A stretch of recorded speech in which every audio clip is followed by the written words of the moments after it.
What is up, everybody? It is Friday night, and this is hashtag TQIF. Yeah. You know what I like best about it so far is the color scheme of us. Starfleet Boys cooler color, but kind of combined with yours, Father. It's kind of there's a pop art thing going on this night.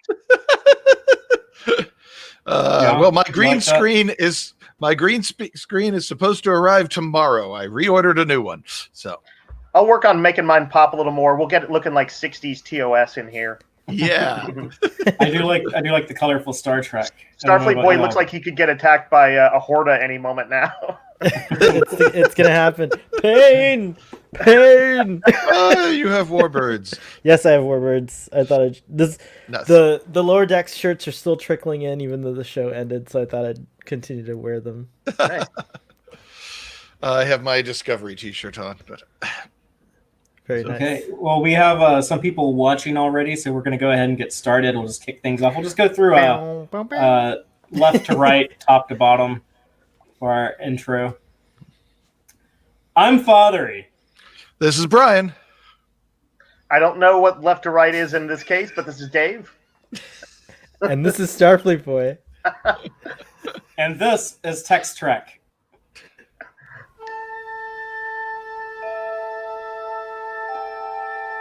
Engage.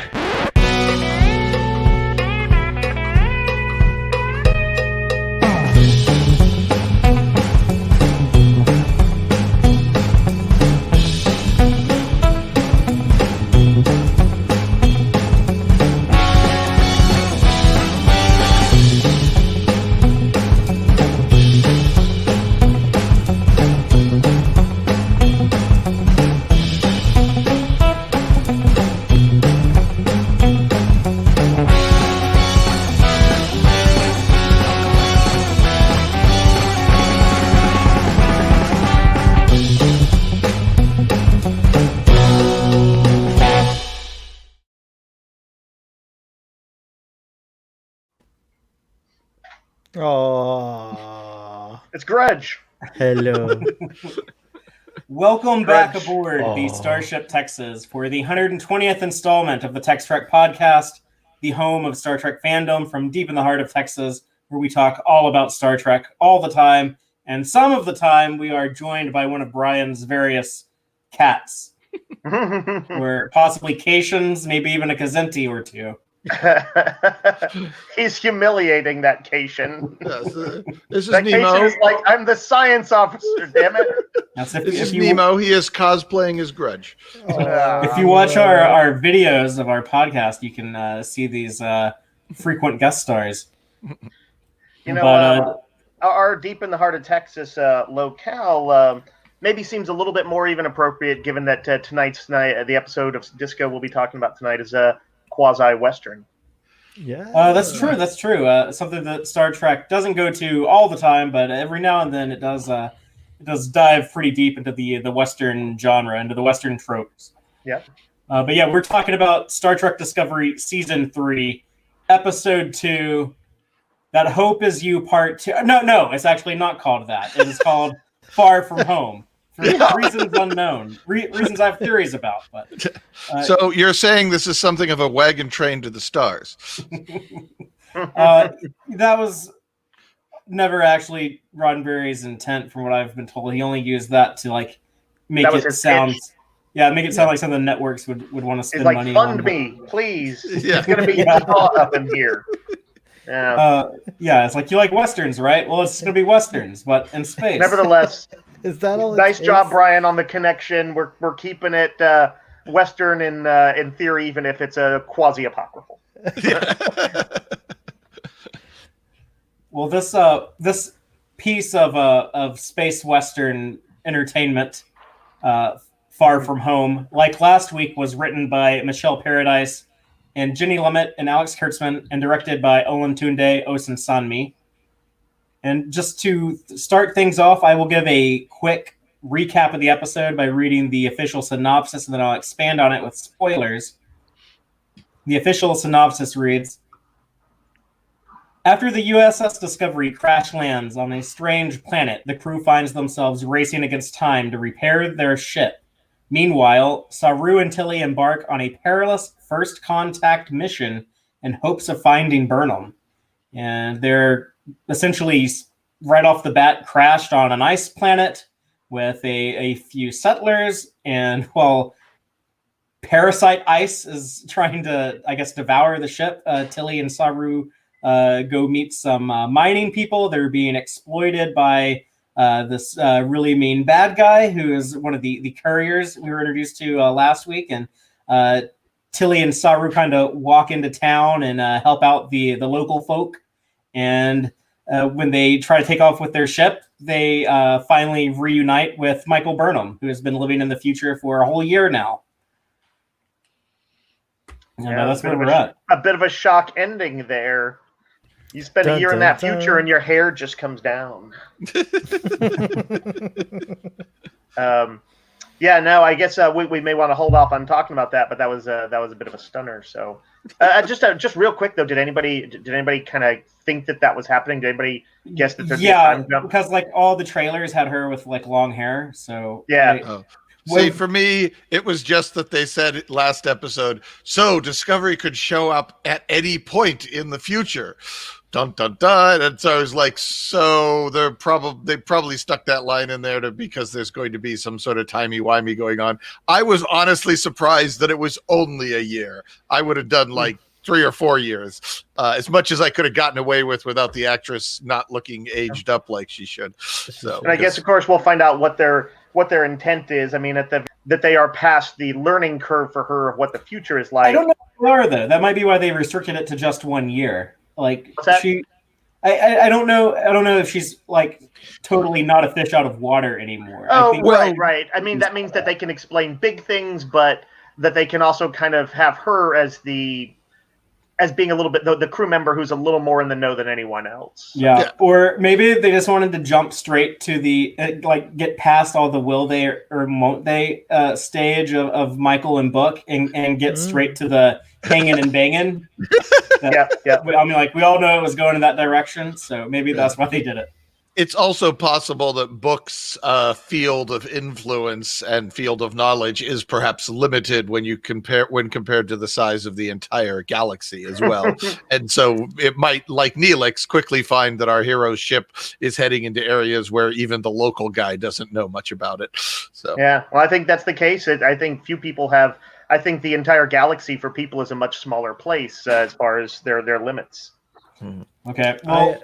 I totally was surprised because I genuinely thought when I was first watching it that we wouldn't get her at all in the episode. I thought that those were more space pirates coming. So, but I was pleasantly surprised. I love Burnham. I was surprised.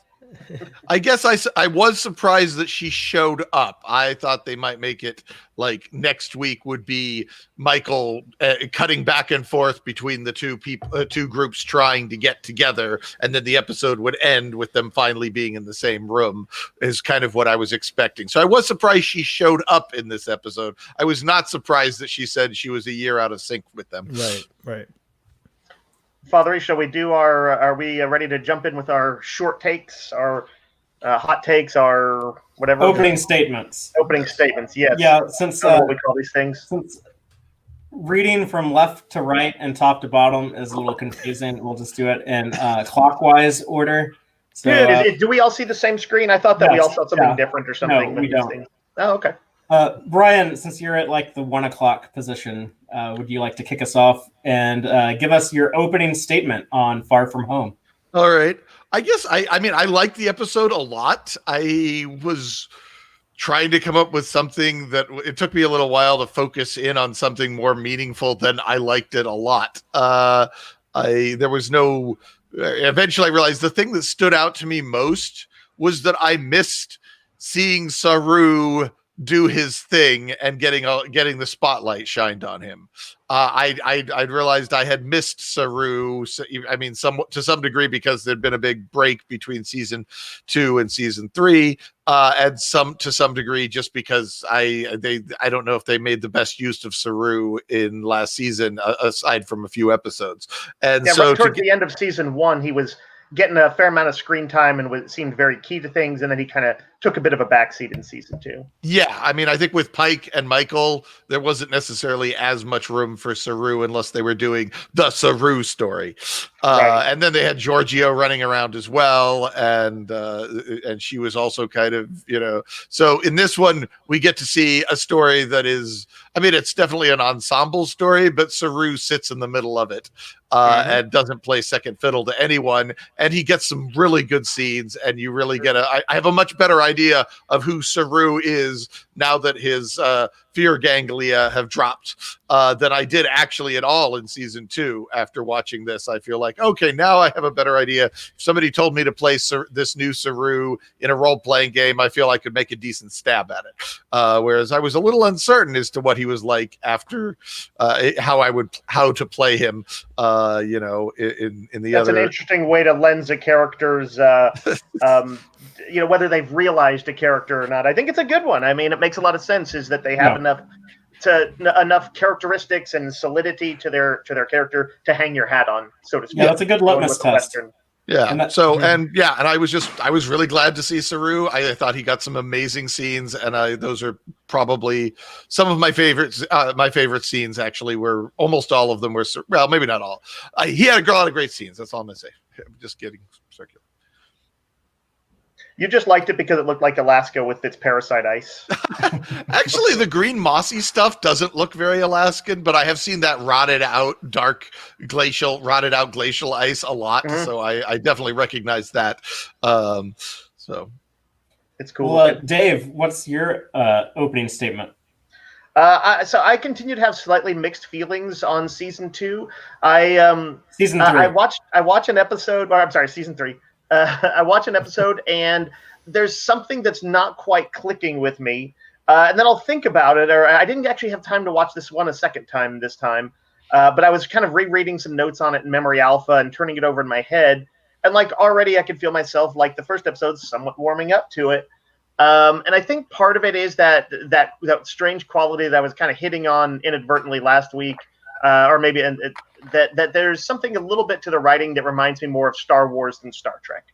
And that continues to be a little bit the case. I felt like the characters somewhat bounce around from situation to situation without as much kind of agency or moral decision making as I like on my Star Trek. Arguably, this is something I've been fighting with Discovery from the beginning.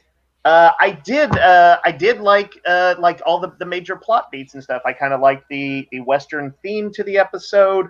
Love Tilly and Saru off on their own.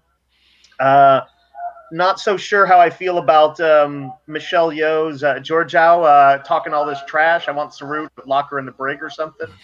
But she obviously proved her merit in this one. Anyway, I have a sort of a split decision at the moment. I will be curious to see if, the third episode of season 1, the arrival of Burnham on the ship in the next episode is where things click for me. What you say, Starfleet boy? That was cool. I think that for me, because Discovery's my least favorite of the new Star Trek series. So for me, it's really exciting because I was hoping the show would kind of go in a new direction and maybe could save itself in season 3 for me. And I feel like so far with the first episode and this episode, I'm very intrigued. I'm very engaged. I'm really digging the kind of newness and strangeness of the environment. And I'm just really hoping they don't screw it up. So, which I don't think they will. I think they're doing good so far. I have a lot of hope. And also for me, Saru really stood out. I echo Brian in that sentiment because it was really awesome. Doug Jones is just a phenomenal actor. I'm a big fan of his, and I never thought they pushed him. I don't mean to say pushed him, but they showcased him as well as they could. And I feel like in this episode we really got that. And with him just standing up to Giorgio, with him, taking command of the repair, the repair. I even love that line where he's like, "I'll survey the damage personally." I mean, there's just so much good captain-y stuff that he was doing, and then just being sensitive to Tilly and letting her kind of express herself. He just just hit all the marks for me as far as what I like to see in a captain, and so that was really cool. So yeah, it was this episode I liked slightly better than I liked episode 1 actually, because of the ensemble feel or vibe that we got on the ship. And even though the Western part was like very formulaic, it still offered some really intriguing moments and twists that we hadn't seen before. Just even from the craziest setting I think that we've seen on Star Trek TV with the Avatar floating rocks and all that stuff. So yeah, so I really liked this episode. I enjoyed it a lot. You mentioned Doug Jones, who's of course got to show his stuff in this one, and for anybody who hasn't seen the Ready Room for this episode, there's a really fun Zoom interview with Doug Jones and Tilly actress, what's her name? Mary Wiseman. Mary Wiseman, yeah. Where they obviously have just a very as clear a connection in the real world as they do as fictional characters, just a little bit different. And Doug Jones seems like it's just a real sweetheart of a guy, and so obviously it's a good showpiece. He's very articulate, and they are both really interesting to listen to. So if you're not watching the Ready Room, definitely check that part out. I did not get time, but I will make a point of checking it out. It's really good. And to your point, like Doug Jones the man is so different from Saru the alien, and I really started to, just incredibly warm and effusive. Yeah, it's so cool. No threat ganglia. Which, by the way, Brian, I think you mentioned in the last episode, you're like, when is Saru going to get another shot? He got another shot. Yes. Fathery, what was your take? I'm sorry if you said something, Brian. No. Well, for me, I think this episode pairs very well for the first one. They kind of balance each other out. A lot of the stuff that I thought might have been missing from the first one, which I did enjoy, but some of the stuff that I thought was missing, and even a few of the criticisms I have, were kind of addressed by this episode. And this did feel a little bit more traditional Star Trek and less like the other Star franchise, which was one of the major problems I had last week. So I was happy about that. And it was fun to see the ensemble. One of the things that I'm most excited about Michelle Paradise's writing is because I think she has a better grasp on doing like an ensemble cast, or at least that's my hope. We definitely get a sense of that here. I thought it was actually a really good idea to remove Michael Burnham from the ship for the first 2 episodes, and that way we could tell like this big, bombastic, exciting Michael Burnham story in the first episode to kind of grab the audience and really like pull us into this new unknown frontier of the 32nd century. And then with this episode, you give like the rest of the cast a little bit time to breathe. A lot of these characters that we want to see more of that do come off as like a little underdeveloped. The show doesn't really use the bridge crew the way most Star Trek shows have, which is fine. It's okay to be different, but we're denied kind of like that richness of character that we're kind of used to at Star Trek. And they're really like characters like Bryce or Reese or Detmer or Owasikin. Yeah, I'm so unused to saying it because like she doesn't come up much. It's still a tough one. But they're used like they're used even less than like Sulu or Chekhov were in the original series. And they didn't really like go to those characters very much. I guess when you got half as many episodes, or a little bit less than half, the opportunity is less for them. You would think that, but you're also telling fewer plots. You're telling fewer stories because you're doing like these bigger, longer arcs. So I see it like other shows that tell like these big, long arcs are actually very good at putting in more rich character moments. So I think that's something that we can hope to get like a little bit more of in Discovery. I want to see like what Bryce and Tilly's working relationship is like, or what does Detmer like to do on her down hours, just stuff like that. Which apparently like hold her head like this. take migraine medication. Well, yeah, it does look like Detmer is going to get a story arc. So there's something going on. There is. And it's Owoshikun, and you could say what Pike does in season 2, which is he calls her Owo. Yeah, let's do that. I'm gonna default to that. Be like Pike. That's cool. And I also enjoyed all the Saru spotlights of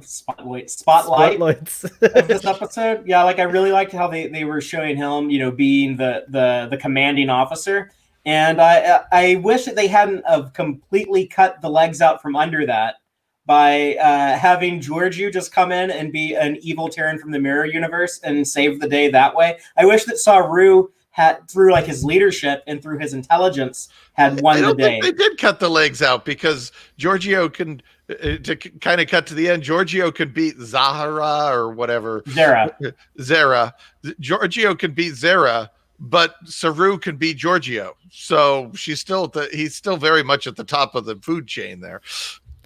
And it seemed like Saru had actually solved the situation and probably had like a plan B going on, because they came to an agreement on the exchange or whatever, and so they were going to go back to his ship. It was certainly, you could certainly imagine ransom. Yeah, you could certainly imagine a way out of it that didn't involve Georgiou, given the progress they were making. Okay, I think Georgiou definitely sped things up and helped them out, and I'm sure they wouldn't go back in time and remove her from the equation if they had a button that would do that. But sure, yeah, there might have been like a cooler way for the story to have gone down, and I wish that I had seen that episode instead of this alternative version. I guess on one hand, I agree with you, Fathery, but on the other hand, if we're going to be stuck with Georgiou on the ship, she's got to earn her keep. And I really don't like the character, so she really needs to do something to make me like her. She did something to kind of make me like her, or at least hate her a little less, make her feel that she's worth putting up with her shit.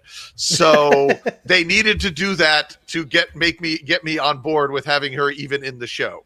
So that, I'm looking. I kind of get that. For me, that was a very important sequence. I agree with that, but I think there was a way where we could have had our cake and ate it too. And that would have been like Georgiou still coming into the picture in the near the end of the episode, but having Saru be the one who figures out what to do, like how to escape, how to get a weapon from one of the guys, how to like outsmart them, like do like some Kirk stuff, do like some. So that's a little bit of what I was getting at about like wanting to see a little bit more agency on their part. It seemed like they were more doing what I would do in this situation, being a dumb guy, which is like just wait for a moment to bolt or grab a gun or something like that. And not like kind of thinking a few steps ahead. And you still could have had like Georgiou like save their lives and do like some cool badass Michelle Yeoh martial arts. You still could have had all of that and have her like earn her keep. But you would have the victory would have gone more to Saru, which I think would have been the kind of, if this is the story like showing us him like in command. That would have been a more satisfying and more thematic conclusion to this episode. I like that, Saru had everything under control, and then you have, of course, as would occur, the element of like chaos, which is Georgiou comes in, right? And he still manages to control. I think he does. Ultimately, for me, I think he does win, because he still manages to take that situation and also control it, because he does not stand down to Georgiou. She's like got a gun in his face, like she's really kind of a wild, like a firecracker. You don't know what she's gonna do, but she acquiesces and she finally like hands him the weapon. And I think that to me represented more. I think it did pick back up. The legs were cut out from under him, but then he managed to get back up and retake control of the situation. I think that was pretty cool. And then also the control with the other people in the bar too, afterwards. Right. He sets up, this is what we're going to do. You're going to get some dilithium. You get to decide this guy's fate because this is your guys' situation. So here's the gun, figure him out. And, whatever, I liked how he does, immediately pick right back up. He doesn't. What if the miners had just gone like, oh, okay, then it's death by torture immediately? Prime directive. You just say, okay. I like the way that they embrace the Starfleet values there at the end. But we'll work our way to that. We're gonna get it. Now that we got like our broad feelings and reactions out of the way, we're gonna go and just bust this out and look at it in great detail from beginning to end. Starting with the opening, where it does begin much like last week's episode with the crew exiting the wormhole, like we saw last week with Burnham. They're all asleep, passed out on the ship as they arrive in the 32nd century. But of course, they don't know where they are or when they are. And this planet looks really cool. I like the effect of how it has like a giant chunk of it broken out, like. Yeah, it looks like it's been like overmined or it's like collapsed or something blew up or something. Yeah, it's certainly very interesting. The edges, not that they can't have a big hole in a planet, but it's not crater shaped at all. And it kind of almost looks like there's an overhang going on around there, like it was hollowed out or something. Having, I hadn't, I think, fully appreciated that because I haven't gotten around to watching it a second time. But yeah, I kind of wish they had actually mentioned, just some throwaway line about what its deal was, the shape. Well, Tilly does mention they don't know what the deal with the planet. They said this planet is really weird. It's got big floating rocks. What the hell's going on here? We don't know. Yeah, I mean from the locals. Yeah. I have to admit I'll be a little annoyed if we never get anything to explain that. I don't think we're going to get anything to explain. Yeah, I think we're done with this planet. I think they'll be gone. I might very well be annoyed then. I think the next episode is going to be like Michael coming on the ship, and they're like, "Well, let's get the hell out of here." This is the same planet Michael landed on, right? No, it's she different. says I landed here a year ago. Yeah, but I think she's talking about like in the 32nd century. They're different planets. It looks the same on the surface because they shot them both in Iceland. Yeah, but the point is they went and shot the same terrain on both of them, and then had her say this is where I landed a year ago. That kind of, to me, Occam's razor says it must be the same planet. I never took that to be the case. It's not the same. They look very different from. Well, that was going to be my next question. What happened in that missing year? Well, it's another planet. We'll find out. Like the other one had a bunch of like ship debris above it. This one has like a bunch of rocks above it, and that other one had a name. It was called Hema. And this planet doesn't have a name. It's just called the Colony. And this also doesn't have like the mercantile place where the Orions and Endurians were like, running their black market or whatever. Yeah. There's obviously no establishment like that on this planet. I thought they were talking about going to. I figured that was where they were talking about going when they said we need lithium so that we can go to the exchange. And I was it's actually one of my frustrations with this is that as much as I love them getting to go to another country and shoot these incredible locations. It was they might as well have gone to Vancouver because it all looks the same. Yeah, I was like, did we really need to see like Iceland again, in 2 back-to-back episodes? They could have thrown a color filter on there and just made it like purple or something. Purple. I have a question. Did the beginning remind any of you guys of Star Trek 4 after the time warp at all? Like the opening. Oh, good. Yeah. Everyone's all asleep. There's also some Star Trek the motion picture with the way they're doing the light streaks at the beginning. Yeah. Right. I really loved the where Discovery busts straight through the asteroid. I took notice of that. I was like, I don't normally think of starships as having the structural integrity to go bust through an asteroid. Well, if you're going to give them the shields that can take multiple photon torpedo hits, each one a 64 megaton warhead, and the structural integrity fields and the inertial dampeners, they should be able to fly through asteroids, and we never see them do that. So I was really pleased to see that. Yeah, given how tough they've shown these ships to be, they absolutely could fly right through an asteroid that is maybe not solid rock but clumped gravel and dirt and stuff. They could smash right through that. It did explode in a similar way as like something that's not quite as like igneous. It's not igneous rock. It's more like I don't know, granite, sandstone or something, or sandstone or something like exactly. I think now that they've done it, they're going to be like, let's do that again. Let's do that all the time. But I like that there's some technobabble on there too. The Discovery can sometimes like hide from technobabble and times talking about that like kind of help stuff. Yeah, where they did like the barrel roll thing to like let the top, I guess, dorsal or ventral shields. I would love for them to do that all the time. I wish they did it more. And the graviton beams to like I guess soften their impact. And they reversed the tractor beams, a la that Star Trek episode where everyone that next gen episode where everyone gets drunk, that has the word naked in the title. The naked now. Yeah, see, that's I didn't know which one it was, but I get them mixed up all the time too. But yeah, I actually had my notes. They have pretty darn good technobabble. I'm not sure why they're looking for the densest thing to land on that they can find. I would land in a lake where it's nice and soft, but okay, whatever. A frozen lake was, I guess, the best they could do. But other than that, yeah, I was like, they're really trying much harder with the technobabble. Whereas, as you pointed out, that they don't have a lot of technobabble in season 1 and 2. And also, I would add, when they do have it, it often feels not terribly well thought out. It doesn't feel right. They use the wrong terms for things, or it doesn't feel like it's written by somebody who had a good grip of, say, 90s Star Trek technobabble. There's one area where I think they kind of dropped the ball with technobabble in this episode. Okay. Now I'll point it out when we get to it. But yeah, this is also where they kind of set up the weird subplot with Detmer, where she like bumps her head and everyone gives her the bridge clap. I thought of our friend Trek on the Tube, Starfleet boy. I thought of Sean and how he always complains when Discovery does this, when they like all stand up and clap for somebody.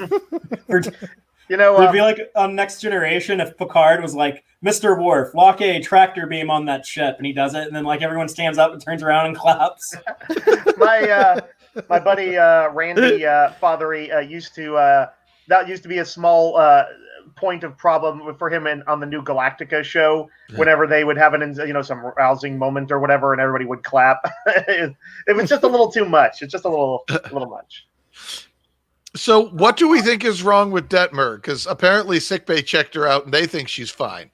I was wondering if y'all had seen something I didn't on the sort of closer observation scale, because I don't know. But there was something when she left sickbay. I couldn't quite tell if it was how they filmed it or if it was something that was meant to be for real. The camera was kind of panned to follow her leaving real suddenly. It turned a full 180, and it looked like that there was somebody who had like immediately passed the camera, a male officer, Dr. Culber. Was it Culber? Yeah. But to me, it looked like somebody was following her, and then when they quick cut to show her walking through sort of a steam or something out there, that the other person who should have been in the shot was not. And I was like, is there some weird invisible other person in here? Or was there just some weird trick of the way they shot it that just made me think that? Tilly's friend is now in Detmer. No, I think they were just put your phone down when you're watching and pay attention. It was just like she leaves and then Culber comes in. But there's what I think what Dave's talking about. There was like this. I got the vibe that they were trying to like make it confusing and mysterious. It was like a Dutch tilt times 10 sort of like. Well, there was a long shot that lingered on her before. It's actually a pretty long take. Before she even it's leaves. A wider angle. There's like a distorted feeling to it. It's slightly they were clearly playing mysterious music, but, I think too. It's definitely something like linger on there, like something's wrong with her, but there's no indication as to what it is. Yeah. Right. But yeah, like she bumps her head when she successfully lands the ship, and Saru tells her, "Get your ass to sickbay. The side of your head is bleeding." It did annoy me that they sent her by herself. If she has a head injury and just gets halfway to sickbay and passes out, there's nobody there to. Well, they only get an emergency people. Situation. Yeah, but the all these bridge crew people have nothing to do because everything is broken and none of these consoles are going to do anything. So they can certainly send somebody, probably find somebody. Hey, how about you? You look hurt. You got a scratch on your arm. You can take her. How about one of those cute repair droids? She could just kind of lean on it and just huddle on it and it just glide down there. They don't have dot sevens on the Discovery. I don't. Oh think. Man, I guess she's gonna die. But we have Jet Reno gives us some technobabble explanations for what happened and why the ship is stranded. There was a plasma manifold rupture, and now the EPS relays and conduits need to be replaced. So. And again, it sounds like somebody who's actually read through the official tech manual for the show. So that's one of the things I'm liking about Michelle Paradise's writer's room is that not only do they give every character like a distinct voice, but they also care about the technobabble. Yeah, right. And I mean, I could love the show if they kept screwing up the technobabble, but it's nice to get it right. Right. No one's going to be offended that you get it right. So why not get it right? Yeah. But the cool thing was that kind of connected this to the last episode was when Tilly tells Saru that there's pockets of life, and they're like, oh yeah, we must have defeated control. It worked. Like life didn't go. He had the more sedate version of Burnham's. Woo! Yeah.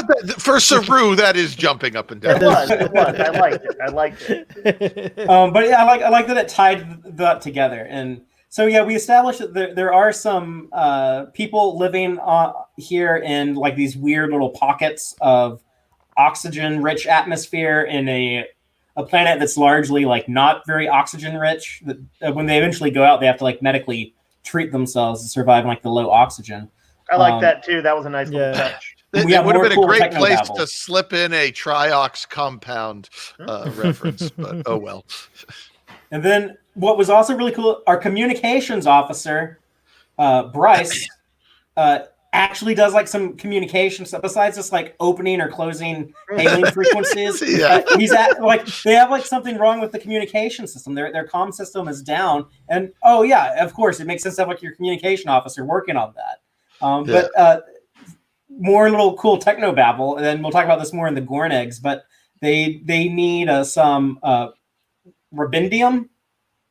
Is that how you say it? I think so. Yeah, I think rubidium. So. They need rubidium for the translator to fix their comm system. Which that didn't mean anything to me, but when I looked it up, I was like, "Oh, it's been in like 3 other." I was terribly pleased to hear the word translator, just because that's such, It should be a big deal in this time period. The time period they're from. I guess the time period they're from. Yes, yeah. It should be a big deal. It should be something that comes up as a lot in their talk about tech babble from 23rd century, and it almost never shows up, despite the one. But the one time it does come up, they make a big enough deal about it that it feels weird that it doesn't come up after that. So I was pleased. Translators. And then we get our like internal ship drama when Giorgio walks up to Saru and Tilly and still has like dead Leland on her shoes. Gross. Did not like this scene. I'm finding her a little hard to buy her level of defiance and antagonism. I don't buy it being tolerated. Well, I don't know what is her position on the ship. Well, she was part of Section 31, and she was like working with them to stop control. And does she have any rank on the Discovery? Saru calls her commander. I guess she has a rank. She's a commander, right? Yeah, which is weird that all of a sudden she's a commander. Like so many people on the ship are commanders. Like Non, the security lady, is a commander, and I think Reno is a commander. And but all of these people are from other ships. All these people are from other ships, to be fair. It's not like somebody set up Discovery's crew roster and deliberately put all these commanders in there. Giorgio is supposed to be a commander in Section 31. Jet's supposed to be a commander of whatever that ship was that she was on. Hiawatha. And Non is from the Enterprise. She worked in engineering and now works in security at the rank of commander. It just seems like a little few too many. Like, what is this? The Enterprise A? Also, I was going to say there were 3 captains on the Enterprise A at one point. It's also worth noting that Lieutenant Commander is often abbreviated as Commander. So they might be Lieutenant Commanders. We can see the pips on all of them but her. But it's just weird because like when she was in Section 31, her cover story was that she was the Prime Universe Captain Giorgio retired and is now consulting Starfleet. It was like her fake official story. Yeah. So it's weird that like now she's being referred to as commander, but I think they just wanted to establish that she is not like a higher rank than Saru when he's like giving her orders. I actually think that they're writing her better in this episode than they were in season 2, where I thought in season 2 they kind of forgotten how evil of an asshole she was in season 1. So I like that this is reminding us of that. The only time I have a problem with it is at the end when she backs down to a guy who, from her point of view, is like an appetizer. And she like goes... I think arguably she wasn't truly backing down. She was backing down in the moment, which is a chess game. Yeah, and she also... We get a glimpse of it here in this scene where she's introduced, but she's concerned about Michael. She actually genuinely cares about Michael Burnham. I wasn't sure about that. Saru mentioned that, and I do think that's their intent. But I wish, like primarily what I got from her in this is that she would prefer to be in charge. She's antagonistic towards people she thinks is weak. But I was not catching a lot of like, we need to hurry, we need to get to Michael. I would have liked to have we see it on not hurt. This shot here, if you're watching that, I have it pulled up. When Saru and Tilly are like discussing like getting to Burnham, and like they step away, and she's just there by herself. We see like the emotion, like she kind of like puts like the badass performance face, flips that switch off, and then goes like more like concerned mother. Yeah. Father doesn't or you guys doesn't Michael Burnham's mother suggests that Giorgio, she's seen in an alternate timeline, she's seen Giorgio save Michael or something. Wasn't there something like that? Where... Yeah, there's a conversation between the two of them in Impetual Infinity or something like that. Was the name Perpetual Infinity, I think. Yeah, Perpetual Infinity. It was Discovery Season 2, Episode 10 or 11. One of those. But we get this conference room meeting, and I was so sad to see that Pike's cool table that like he brought over there to see the like shattered. So I guess they get to redecorate the set. Like, not the table. Yeah. I like the symbolism of that. That's what they have to put that back together. Maybe not literally, but the conference where the whole family gets together and solves the problem is currently wrecked. Is wrecked, and perhaps we can. It's not perhaps completely disintegrated, but it's definitely broken, and it's definitely going to take some work to put it back together. So I really love the visual symbolism there. That's a good point. I like that. Yeah. And we get Commander Non seems to have a bigger role in the show now. Yum yum. Yeah. I hope we never hear that again. I liked her explanation for staying on Discovery. I really thought it was good. Yeah. It's a good sort of a quick way to establish some depth to the character and also remind people of a story. But yeah, I like that as well. I did.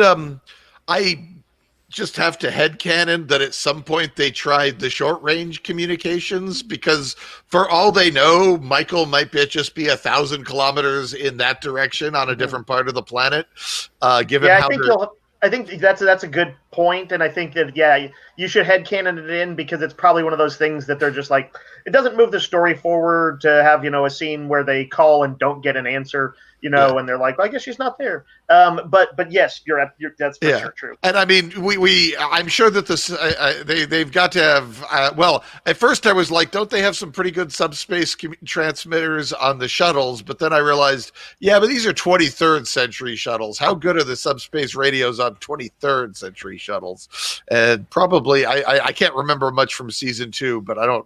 Maybe they're not. Maybe they're maybe they got a 1 light year range. So that somebody did go down and try a shuttle and nobody answered, and that was that. So there was some sort of information dropped about like how both the internal and all communications were down somehow. Like it was but you can pop a communicator and say, Michael, you out there? Well, I was going to say, go down to a shuttle. Michael, you out there? Okay, guess not. What if communicators work in a sense of where the ship acts as a relay, right? Like maybe because there have been lots of times when the ship's not been around and the communicators kept working. That's true. That's true. Good point. I'm sure that the computer will interface with the communicators and try to enhance their operation if the computer can, and that part could be broken. But radio. I mean, come on. There's got to be radio as a backup, right? Like, you could. Well, if Michael's not in the same system, radio's useless. But it's true. And did they have time to install a radio on that suit? They were building it in quite a hurry. So it had everything else. It did seem to have everything else. Fair enough. If it had a little biscuit dispenser, I wouldn't have been too surprised. Well, what do y'all think about Saru's use of the Prime Directive here, which I thought was kind of a neat idea? We've seen like the temporal Prime Directive used before when people have gone back in time, but now they're in a future world that they don't know anything about, and Saru is saying that they need to adhere to the non-interference directive. Well, I think I wasn't quite 100% clear on it. I was trying to figure out, like, well, if somebody came to the present from the the Middle Ages or something like that, what is the threat? I guess I just at first I was wondering what Dave was wondering. I said, I don't think it's about time travel. I think it's just we don't know what any of the cultures are like. We don't know who the good guys are. We don't know who the bad guys are until we know, especially until we know the lay of the land. We just should be sticking with the non-interference directive. And not accidentally, arm the wrong side or whatever. And generally that's how Starfleet acts with other cultures anyway. Yeah, no, they should have brought up that their ship is also possessed by this really advanced AI that almost led to the extermination of all life. I will be very upset if we get through the whole season without the sphere data coming up in some sort of plot point. No, and I think it will. Yeah, they seem to be paying attention to the details like that. I get that they want to jettison most of season 1 and 2 continuity, but they brought it with them explicitly. It's the whole reason they're here. It's the whole reason, why they're here. They're kind of stuck with that plot point until they explicitly get rid of it.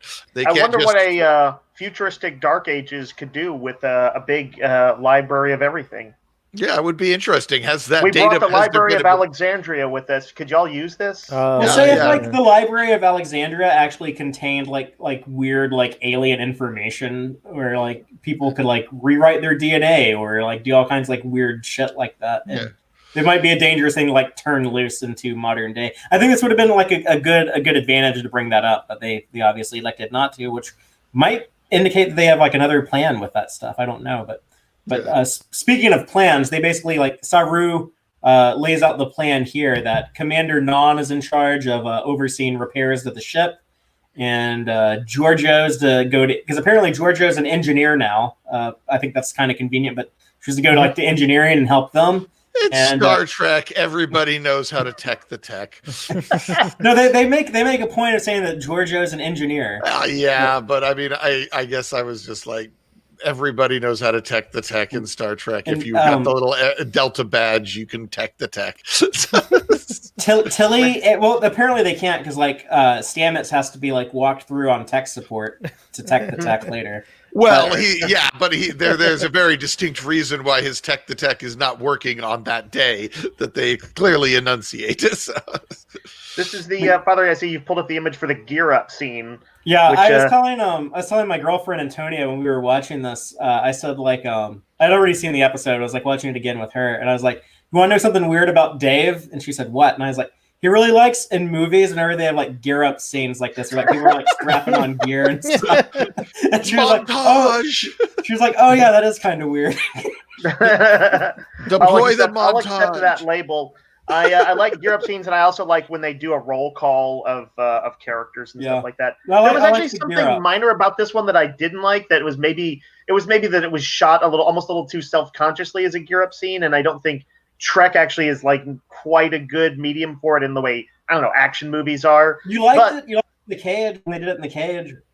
It wasn't quite the same though. There was I guess there were other dynamics going on. They were having a conversation while they were right. This was a bit about the visual aesthetics, and I was going to say I do think that the look at their sort of civilian look is cool. Their sort of winter gear sort of thing is cool. I think if you lived in a colder climate than Texas, those would be some damn cool costumes to bust out at conventions for cosplayers.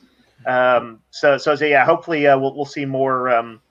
Even though they're probably only going to be on this planet for one episode, that we'll see more of their casual gear, Arctic gear, whatever it is. But before we get too deep into Tilly and Saru on their away mission, let's talk about these subplots on the ship and get them out of the way, because I kind of wasn't really impressed with any of these. But just to cover them all real fast, we have Detmer in sickbay where she's out of it and she sees a octopus Detmer's headache. Yeah, it's Detmer's headache. Yeah, she sees one of the octopus head people, that weird Discovery alien design that I don't like, but they use a lot. One of them didn't make it, and she's just kind of dazed and out, and she's like, "Oh, he didn't make it," and R.I.P. octopus head. But Dr. Pollard's like, "Oh, you don't have a concussion. You're free to go, even though you're acting really weird." And this is that part of the year talking about, Dave. They have a lot on their plate. They're literally taking Stamets and stuffing him in a closet because they have people who are hurt worse than him. Yeah, that's our next subplot. Yeah. Oh, just real quick, I was going to say I mean, I assume that whatever her subplot is, it will have something to do with her cybernetics. That some weird low-key background information streams are maybe bouncing around in the future that she couldn't have been prepared for. That's like starting to bombard her. I don't know. Shades of Arium. That's shades of Arium, and that's double dipping. And I hate the most annoying thing would be if Control had taken her over. That would piss me off. Me too. I would jump out of my recliner and probably like flip it over and yell. I wouldn't do that, but I'd go. I'd face palm.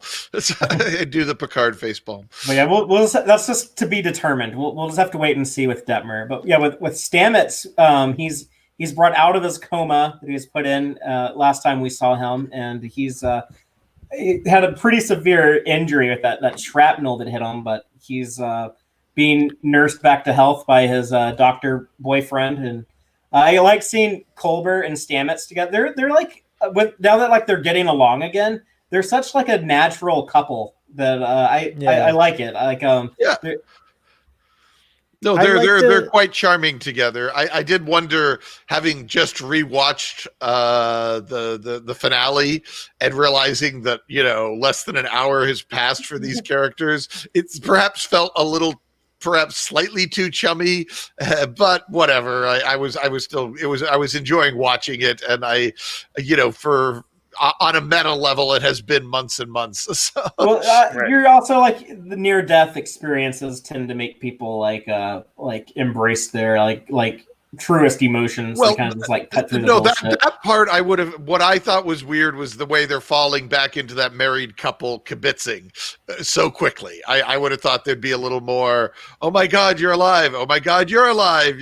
Stuff, and they wouldn't fall quite back into the oh God, not this shit again kind of married routine. I'm not making jokes like my partner brought me out of a coma, and all I got was this lousy T-shirt. Yeah.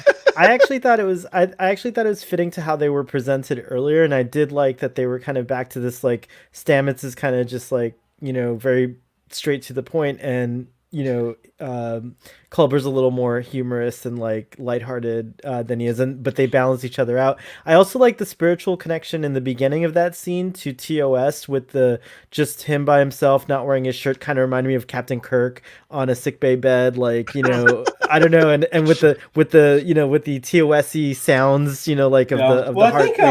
They need to like you're in the medical bay. They need to have some pedals mounted on the wall for Stamets to kick. Yeah, it's so true. Yeah, they should have put him in that instead of the cellular regeneration chamber.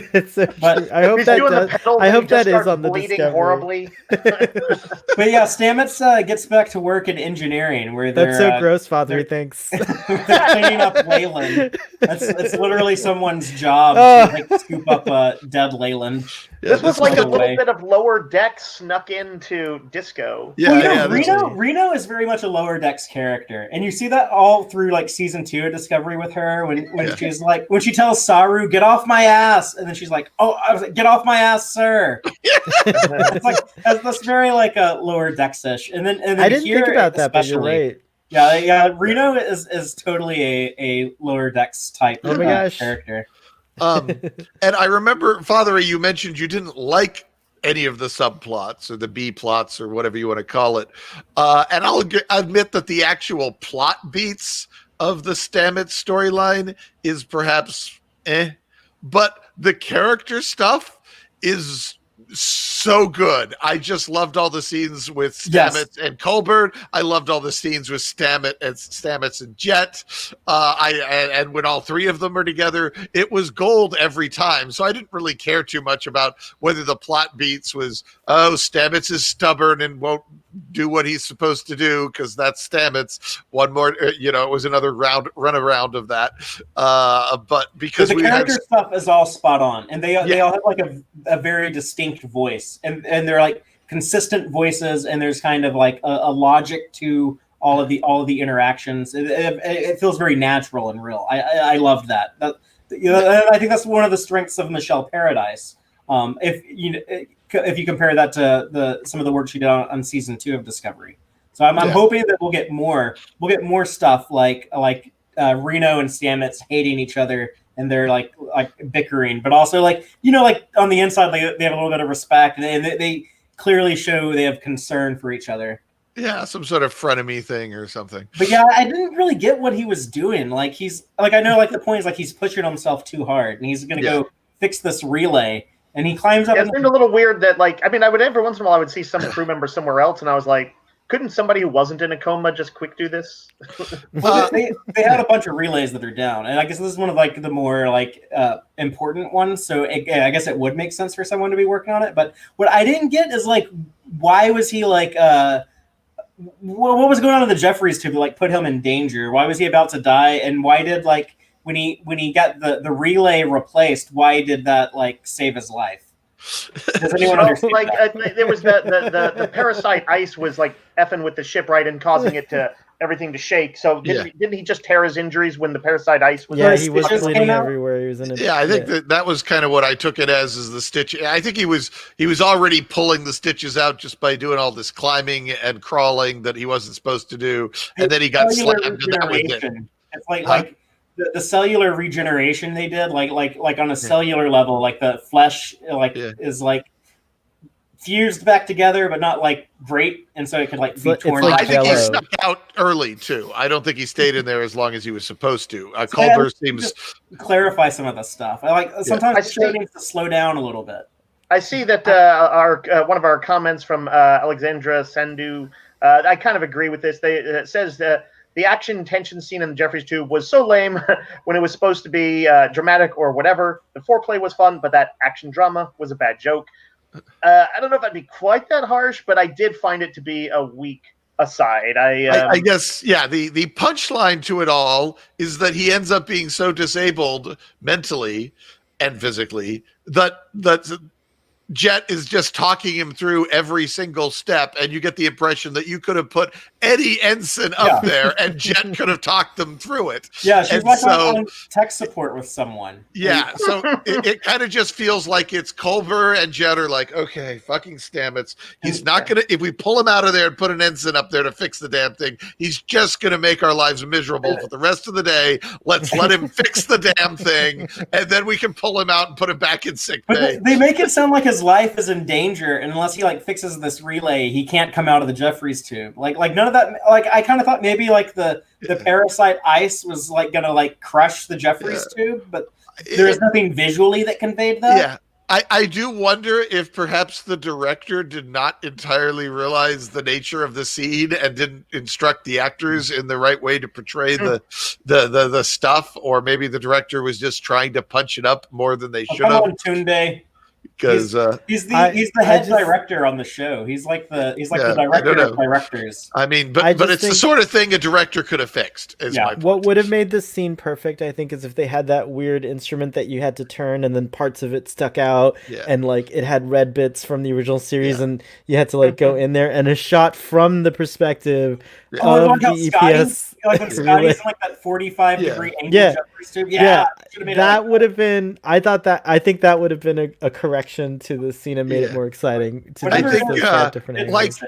I think it's not so much the setup is bad. I just think the punchline is bad. And like if the point was Stamets overexerted himself and he should just learn to let some other people do some stuff every now and then they should have not let him fix it. They should have gone up and pulled him out and then sent Bob the ensign up there to or do Gene, it. Hazmat Gene. Gene Roddenberry the ensign.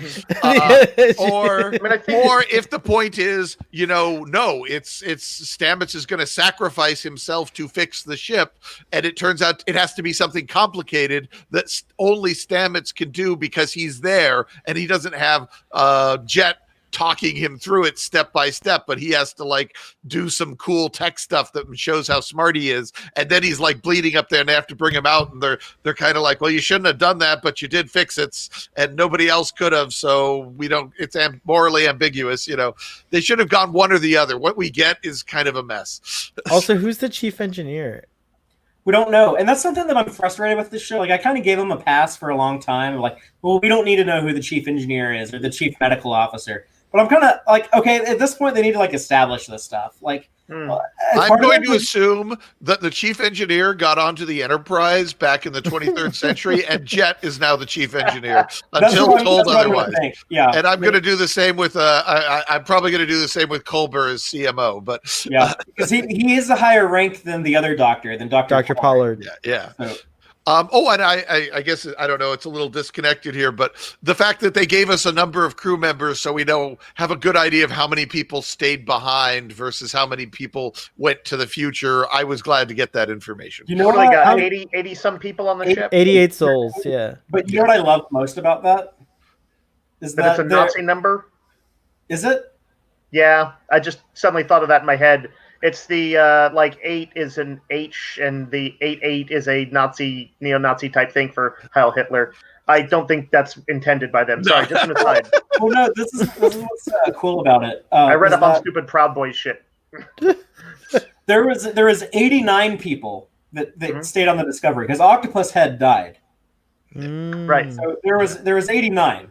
90 with Burnham then? And Burnham's not on the ship. So just we have 89 people that stayed on, and the last time they said like the crew count was back in season 1. They said there's 136 people on the ship.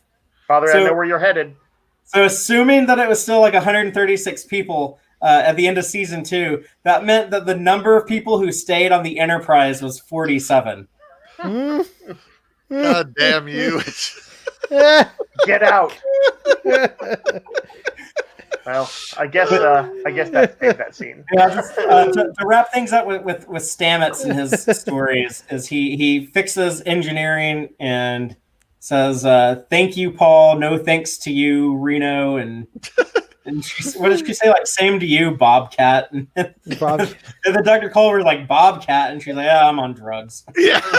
It was so silly, but it made me laugh. I like to imagine character that's the actress just like fumbling a line and just ad-libbing it because she's on drugs. I do like that we get blood on the medical uniforms when things get out of control in sickbay, which is something we don't see a lot lot of in Star Trek. I always like to assume that Scotty's nephew is dying somewhere. Well, they could bring him to the bridge and show us. And I guess that's the last. That's a Federation tradition, okay? The last subplot that I wanted to bring up on the ship was about Linus. Linus comes into it, but like the parasitic ice that Non and Giorgio are I guess they discover it, and this is where I wish like they had like a little bit better technobabble. Like I feel like in most Star Trek shows, they would have had some type of real quick scientific explanation to be like, oh yeah, the ice, it seems to be formed by some type of like microscopic biological compound, and it's growing, it's accelerating. They did cover their ass on that. Saru said we're not going to worry about what's outside the ship until we get the ship fixed. So Saru basically ordered them not to study the frickin' ice. So, that being said, though, someone really would have, because they would have been like, well, this, like I think I think someone when the ice started compressing the hull, that's when I would have been like, all right, the captain didn't know that it was parasitic ice and it was going to crush us. I'm going to start investigating it. And they could have just thrown things like vinegar on it. It might have stopped it. Who knows? I did sit there wondering, and I decided, okay, there must be some organism that lives in the ice that can control temperature and thus draw water up and then freeze it to create new shapes of new hunks of ice. It probably feeds on minerals. And it probably when it runs into the ship is made out of really pure alloy, so it's probably like the difference between pure cane sugar versus getting your sugar out of an apple or something. It's if you're a 5-year-old kid, you're like, oh my god, this is the best thing ever. So that would have been a great way to introduce the chief medical officer studying the parasitic ice to try and stop it. But again, I did think that I did miss that about it, and that was like definitely a point. Like to me, the parasitic ice first of all felt like something they borrowed from Doctor Who, but then second, it also felt like I called it the icing on the disaster cake that you didn't need. It was like I don't know. I thought it looked I know quite that cool. they wanted I will a say B as a plot like Doctor old Who. TOS. What'd you say? Oh, I was just saying that was the old B plot style from TOS. There's something that's creating a timer. That's why you got to hurry up your A plot people. Urgency, the dramatic ticking clock, as I like to call it. But yeah, I will say also as a Doctor Who fan, parasitic ice makes more sense than most Doctor Who monsters. And we also have the turbolift conversation between Giorgio and Non, where Non talks about staying on after like she actually kills Arium to save Michael and like stop the control possessed area. Like and Arium was like all about it. She was like Michael, you have to kill me, you have to kill me. And Michael Burnham didn't reach for the airlock quick enough, and Non like ran over there and did it. But it's kind of like, you know, like I killed this person. Like she doesn't say like I killed this person, Arium, but it's like, you know, because like Arium died, like, and we can infer like she's saying like at my hand, like I'm putting myself with this crew because I feel like I owe them like something to make up for that. They say a life for a life. For Georgia, someone says a life for a life, and she acknowledges it. What was going on with Linus when, like, I guess Georgia was like trying to get away from Non so she could sneak off the ship, but when she's like, oh, like what big eyes you have, your visual acuity must be amazing. I was kind of almost. I feel like there was a deleted scene. Well, there's a couple of possibilities. Like I was like, they've made a big deal about this character being very like sexually promiscuous and kind of kinky. So like, does she want to fuck Linus? That's what I see. Boat Trek brought up. I thought Georgia was going to do sex with Linus. There we go. Okay, I heard a theory from Captain Foley of Trek Yards. Was like, we know that like she likes to eat people, so it was like she's like, oh, his eyes look really tasty. I want to eat this guy's eyes. Yum yum. Man. Yum yum. But yeah, it might have just been like she was trying to get Non off of her back so she could sneak away. I have a feeling that is the answer, Fathery, but I also considered that this could be something that were a minor subplot that's going to have fruition in the next episode or two, where she, you know, in some way is manipulating some stuff behind people's backs so that she can, you know, gain greater control on the ship or, you know, stage something that will allow her to gain greater control. Well, that's another one that we'll just have to wait and see what the case is. Yeah, the whole spectrum of vision felt like a plot point to me, and then we never like she needed him to look for something. Like maybe he could see like a path through the ice or something. And that's why I feel like there was a deleted scene where he does the looking and she says thank you and walks off. You know how I told you there was that scene where I thought that there was somebody who had like turned invisible or something. Yeah. And Father, you tried to say that I'm a dum-dum. Probably so. But I tried to say you weren't paying attention. Yeah, that's possible. I also didn't see it 4 times like I bet you've seen it. But maybe she wanted Linus to come help her chase down this invisible person I've invented. Maybe. Then I'll be the dum-dum if that's the case. Let's talk about like our main story. We got all the extra shit done with. Let's talk about Saru and Tilly and their voyage across Iceland with floaty rocks. Another thing that the planet last week didn't have is like these weird anti-gravity rocks. And I thought it was like a cool visual. Yeah.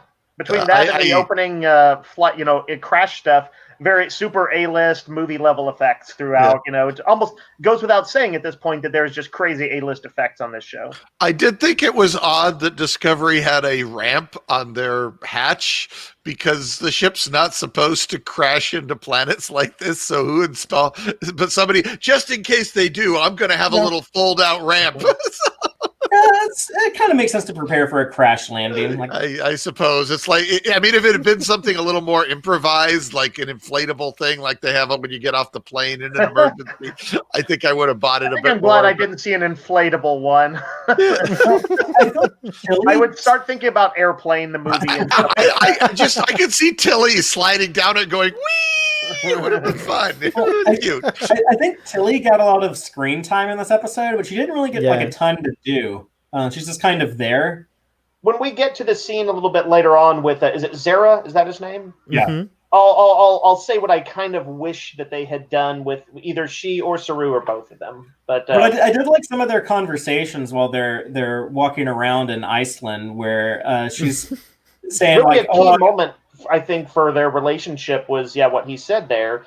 How did he put it? You are a good first impression. Yeah, you are. Yeah, that's why he's bringing her along. But also when she says, "Yeah, like I'm rambling, I'm just like talking so much because I'm scared."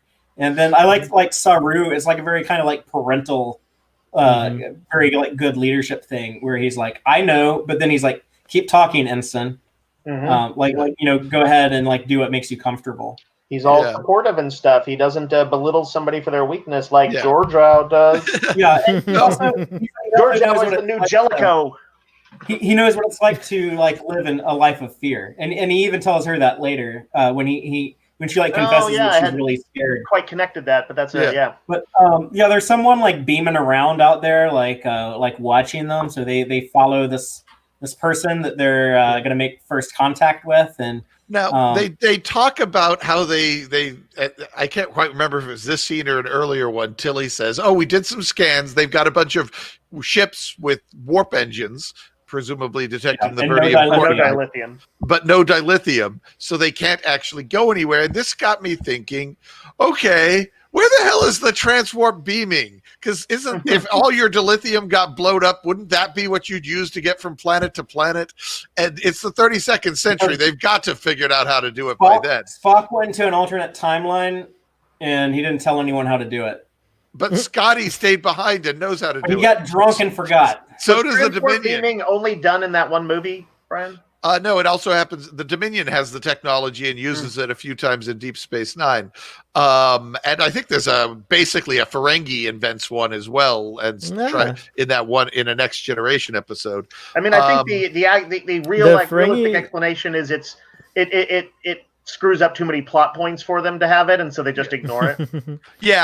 What I ended up deciding, my headcanon was, they've never said how much power it takes to do that.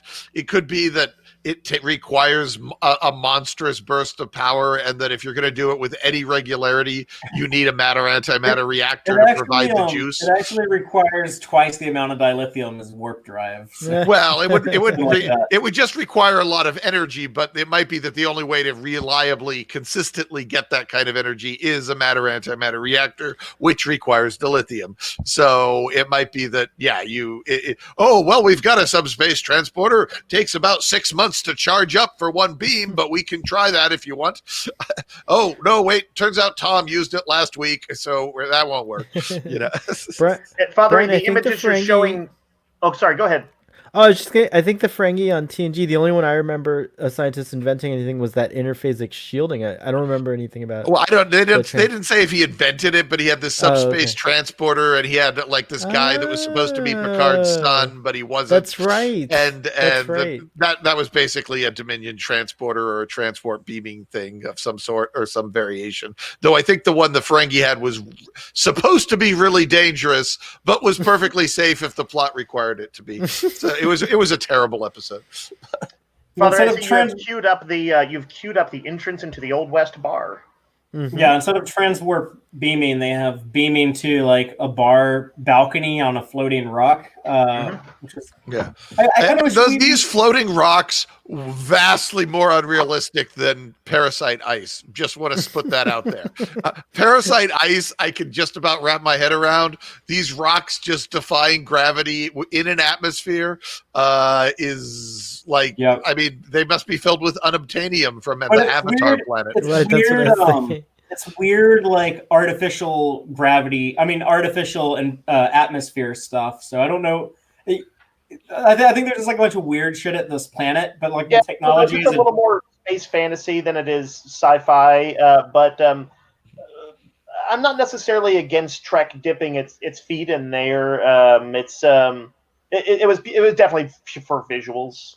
Yeah, I'd love to hear Neil deGrasse Tyson pick this particular element apart because I don't have the mind to know, but it just does seem a little fantastical. I wouldn't mind a technobabble explanation of just like, oh yes, this is a unique planet that's infused with anti-graviton particles, and Well, I was about to give you all like a technobabbly explanation. Oh well, lay it on us. I came up with one just a moment ago too. But whatever like weird thing is going on with like this planet and stuff, it's just like they kind of insinuate all the atmospheric stuff is artificial. So I think I think there is like weird natural phenomenon of like this planet falling apart or is tied like these floating rocks, and it's just because like the technology is so advanced that they're able to like stabilize these pockets that are like a normal gravity. Like maybe normal otherwise, atmosphere.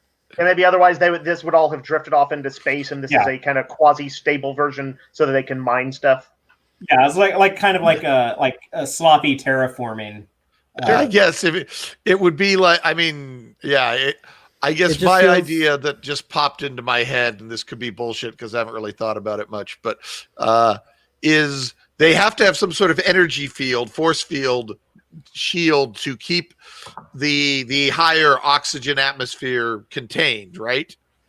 What if, and there's a bunch of rocks up in orbit, what if they put together the field and then some of these rocks, or maybe even just one, came down and broke up over this area and then hit the force field and is sitting or became embedded in the force field. And normally you'd just say, well, we'll just switch the force field off and it'll all fall down and then we won't have those rocks embedded in our force field. But they're like, oh, well, if we switch it off, all our air goes away and we die. So I guess we're just going to leave it on and put up with those rocks being embedded in our force field.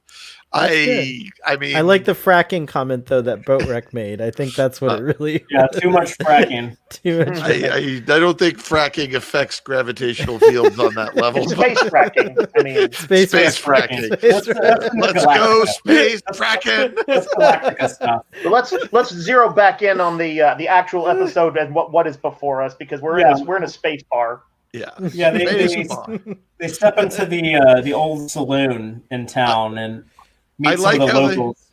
I like how they deliberately play against Star Wars by, instead of having a bunch of different aliens, there's one species in the whole, what is it, Corridanians or whatever? Coordinates. That's the only species in the bar. I kind of appreciated the fact that we didn't get a bunch of aliens. There's just... I like that it was like a normal, like Michael Westmore looking Star Trek alien. And then I was like, oh yeah, because they were actually trying to use something that was like old and established. But when they walked those guys show up in Enterprise or were they just talked about? No, they're in Enterprise. Okay. We'll talk about that in the Gornegs. But right. I like that they weren't like this like weird elaborate Kelpian or like octopus head. They do that with the Old West thing. If you see them slowly drawing those guns under the tables and stuff. They look like Cosmo's guns from last week. I think it's the same prop. But you even see like Saru kind of reach for his, like he's going to draw his phaser out of his holster that's hidden in his robe or something, but they get the draw on them, and we meet the character Cal as they're like holding Saru and Tilly at gunpoint, and Cal is the guy who's like, oh, he's a true believer. He's one of these true believer types that Book was talking about last week, that he's really familiar with Starfleet, and he says like, oh yeah, like I always believed that you were out there, that you were coming back to help us. And they kind of work out an arrangement with him, with Saru, about how we need to repair our component here, and we can pay you in dilithium, which these people really need. So Cal is kind of has like, he shares a moment with Tilly, and we get to see some of this programmable matter in action where he's rebuilding their part. I guess this is the. Doesn't it seem like more work than a replica? Doesn't it seem like more work than a replicator though? To use I guess I was thinking, I've been wondering the same thing about the programmable matter the whole way through, but here perhaps is the closest thing we're going to get to an answer. Programmable matter can manipulate rubidium. Right. And you cannot replicate that. Yeah. So gotcha. I guess that it can also build like really complex machines that might be like harder for a replicator to do. Yeah. I guess. I mean, and again, the Discovery doesn't have a replicator. Maybe you can replicate rubidium. No, I just mean 1,000 years in the future, they're post replicator, right? So like they would have probably like some maybe this is what programmable. I can't say it either. The thing is apparently this guy has an entire replicator that can make just about anything effectively a replicator in a suitcase. It's a portable. Century, it's a portable. It's true. It's true. You know, like on Star Trek Voyager, they weren't just like, okay, we're going to build this new shuttle, the Delta Flyer, and like the replicator just makes it. Like they have to actually like put some of the components together like by hand. So I feel like this programmable matter, they can just like program it, what they want it to be, and you can just shape a shuttlecraft out of it, or shape a translator out of it. It's very artisanal in a weird way. It's very like right. He's working on it in a more craft-like way, which speaks to the leap forward but knocked back down on their ass by the what do they call it, the burn or whatever. I like that. I like that way of looking at it, and I like that when Tilly's like, "Oh yeah, this is like really cool. I can't believe you just made this," and he says, maybe I'm Starfleet material, and he has like kind of like that twinkle in his eye where he's really excited about the return of Starfleet. And going back to the guns for a second, I like that they brought back like ergonomic, non-pistol looking weapon, guns back, so to speak. I do like that a lot about it. Yeah. And they're not wildly stupid in design. A lot of times Star Trek will come up with handguns that are like, there's no way you can sight down this and hit anything. I mean, you're basically just might as well shoot from the hip. It's so badly designed. The prop guy on Discovery, I can't remember his name, but he's been consistently great from the first episode. Some of his Klingon stuff looked kind of weird, but that was what they were instructing him to do. All of his Starfleet props, the communicator, the phasers, everything looked cool. And these 32nd century weapons look so cool. And they're Mega Man guns. Here. And they're very striking. You immediately know this is how they do guns in the 32nd century to some degree. I guess they have the funny shotgun things that are a little more traditional, but even those have a very something of a shape, style to them that looks a little different than what we're used to. But our bartender character, Osir, I believe is his name. He's explaining to Saru about how after the burn, we're all just stranded here on the colony, and we're terrified of this guy Zera. He's our courier. He brings us all the supplies that we can't make or grow ourselves, and he's like this insane dictator. He blasted all of our equipment. He decapitated the last carrier to take over this route, and it kind of feels like I think there's some real world parallels here. We see stuff like this in real life. I kind of think of the monopoly that Amazon is becoming when this is what life looks like when you have one source for everything you need in life when you're having to buy it from one person. And they might as well basically be a pirate. We'll go further. I mean, Zara, the company that makes clothing, is a evil fast fashion brand that's all right. I didn't even know caught the symbolism that Zara is Amazon, but now that you've said it, I love it. Especially during the pandemic when a lot of stores have been closed this year, and different parts of the country are have different things open. But when people there's just been an amazing transfer of wealth to companies like Amazon that have been really profiting while a lot of people are really hurting right now. And then also you see this in on a national level, a lot of South American countries that have been kind of economically destabilized. They've gotten these very predatory loans from other governments, including ours, including the United States. And a lot of times that comes with requiring them to turn over all of their government services, all of their social services to private companies. And what you end up with is countries in South America that are getting just price gouged on essential things like water and electricity and stuff like that. So it's definitely something that happens in real life. And I thought maybe you should start calling Amazon Amazera. We have a cool introduction for Zera when he shows up, and I thought it was kind of cool how he beams in, and you have the boots and the spurs, and it's just this cool classic bad guy. What the hell's up with the spurs? Somebody please tell me. Boba Fett has spurs when he's walking around. It's something jingles. But he rides Banthos. I'd be fine with something jiggling like spurs, but we literally see these little metal things on his feet that are making the noise. So what are those? If they wanted to do that, they should have just had him ride in on a space lizard, and then I would have gone, oh, of course he's got spurs because he rides a space lizard. Maybe it's purely an aesthetic thing. We know that he cultivates a reputation. He's worried about competitors. he may be just playing up a little bit of outlaw swagger, you know. What do y'all think about Hillman and Posse? Where's his hat? What do you think about what, Fathery? What do y'all think about Hillman as Posse?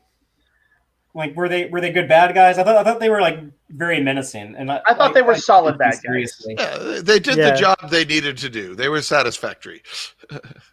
I couldn't have picked any of them out of a lineup after watching the episode the first time, but right down to being hoodwinked or tricked by Giorgio because they don't exactly trust each other, and he kind of was like listening to her story. So yeah, they were good. So here's what I found fascinating about him was that he was somewhere between being like the full on I'm just going to rob you, I own the Old West kind of bad guy, and a negotiator himself. And I thought that was kind of interesting that he was a I will deal with you kind of guy at times. And here's where I sort of wish they had done a little bit in, a TOS, TNG style. I wish they had framed a sort of morality play about them arriving in this future and trying to decide, are they going to immediately kind of find themselves compromised, working with bad people, having to make deals with them, I wanted them to like almost crystallize a moment here. And they didn't do that. So that was kind of my disappointment was with this scene, is that it could have, I think, been a thematic moment instead of. I suspect before the end of the season you will get that scene. Yeah, I want it I want those episodes that individually pop with it. Yeah. I don't want it necessarily I don't want to wait a season for them to tell me that. I agree with Dave. That's one of my frustrations with like these season-long arcs is that they kind of they also as another symptom they come off as kind of like so dark and miserable because we don't get like any of like that like optimism until like the very end when like they finally win. So I think if I had seen Saru very staking out the moral territory of Starfleet here, of the Federation, in a really cogent way that kind of clarified principles or like how they would deal with something like this. I wanted him to have one of those, I guess I'd say, Kirk-like triumph of rhetoric, and then be able to back it up with action. Yeah, that would have been perfect. So I think this episode came like really close to delivering, and then it just like right there, like, that was like the missing element that like would have like pushed this over the top and made it a great episode, in my opinion. One of my favorite scenes in Trek is in the Mirror Universe episode, the original one, when Kirk has to try to make his logical case to Spock against fascism or authoritarianism, and he kind of tries to do it on a logical level, which this is like the hardest guy in the world to convince of that, and he kind of does it in his 60-second elevator pitch for it. Well, I don't know if I wanted to see Zara converted like Mirror. No, I don't want to see that, but I just mean the way that scene crystallized an idea. I don't mean literally that I wanted Zarek to be won over. Yeah, but they needed to win through like an intellectual argument. As we discussed earlier, he was definitely making progress. It went from, okay, we're going to go to your ship right now and start looting, to now we're negotiating about dilithium and we're going to send Tilly to go get it. Huh? Was that after the death of that one guy? I was like, once he died, I was like, things are kind of messed up. Yeah, we should talk about that. I like that Zara's like a really smart guy. Like we see like he figures out like there's something weird with Cal here, and then he figures out that they have like this broken part. It should be an easy fix. They're clearly time travelers. That's why there is gamma radiation and gravitational waves, and they're clearly from the past because they can't fix this little machine component. So Cal was here trying to fix it for them. They must be like trading dilithium to the people that I'm exploiting, and he has to make an example out of Cal. And Saru is even like, no, like, don't blame it on him. I was forcing him to do this, but he shoots them anyways. And Dave, I know like you sometimes like hate it when good like likable characters are killed, but this was like I don't know how you felt about this. It was really effective on me. Like I said, like oh no when I watched it, and then when Antonia watched it, she did the same thing. She's like, oh no, I like that guy. So how do you feel about this? About Cal? So just real quick, I didn't mind that he did it. I wanted it to maybe mean something more, because I felt like the fact that they kind of started negotiating while this guy's a corpse a few feet away made me think less of Saru. And I wanted, this is where I want, it was not the victor I wanted. I just wanted a reaction from Tilly, which she was just completely. She had made a connection with him, yes. Yeah, and I just felt like there should have been a reaction from her, but she weird emotional beat to miss. Yeah. One thing I will say, I liked him more than most of Discovery's bridge crew because he was better developed than most of Discovery's bridge crew, despite getting like how many minutes of screen time. It reminded me of what Michelle Paradise had to do, like the heavy burden she was given with Arium, where it's like, hey, you have one episode to make people like give a shit about Arium, and I thought she did like the best job possible with one episode, and and so I felt like a little bit of that same strengths played a role here. I also want to point out the wonderful irony of in the 22nd century, anybody's like, I think it might be time travel, says Jonathan Archer. And everyone's like, no, time travel's impossible. That's stupid. Only an idiot would believe that it's time travel. 32nd century, everything must be time travel. It's the go-to thing for your conspiracy theorists. Ooh, I bet they're time travelers. Well, there has been a temporal war. There was a temporal war. Yeah, no, it makes perfect sense, but I do enjoy the fact that it's completely flipped over and now everything is time travel. Yeah, although ironically, I mean, this is a point at which there's like apparently time travel when a few hundred years before or a few decades before kind of ground to a halt, right? That's what they said in the previous episode. Yeah. I didn't think they like really. Oh, sorry. Go ahead, Father. All the time travel technology had been destroyed, but people from the past can obviously still time travel into your present. People in that future, must just throw up their hands. They're like, "Oh my God, it's more people from the past." Thanks for coming from the Dark Ages. Yeah, and there's no time fleet to stop them because they destroyed their time fleet. They are temporal refugees. What a bunch of assholes. TNG. That's true. But I think that Zara was never like negotiating and with Saru. Like, he seemed like he would turn on you fast. He was speaking in that pigeon language to his posse members. He's like, these people are time travelers. There's a lot more than dilithium, or like Tilly's red hair. The one guy's like, we can cut off her hair and put it on the black market. But no, he's like, they're time travelers. Like, they have a lot of like valuable stuff that we need to. I did like the beat. Oh, these phasers and tricorders will be worth more if we break them up and sell them individually. And then somebody looks at Tilly and says, "Let's break her up and we'll cut her hair off and sell that. Then we'll sell her." I did like the fact that they just look at her as this commodity. I mean, not as an ethical thing, but it was a nice thread to draw. Those are some bad people when they say stuff like that. And I don't think Saru trusts this guy either. I think, but he realizes that if he could get Tilly back to the ship to get help, it's so weak. Saru seems so weak here when he's I felt so too. Their own ransom. I needed something to show me that he knew, like a wink at Tilly. I just gave him the credit for that. So Tilly's going to go back to the ship. She's going to fill up a shuttlecraft with a bunch of guys with phasers, and they're going to fly back here and kick this guy's ass. He's so creepy to Tilly. He's so creepy. Yeah.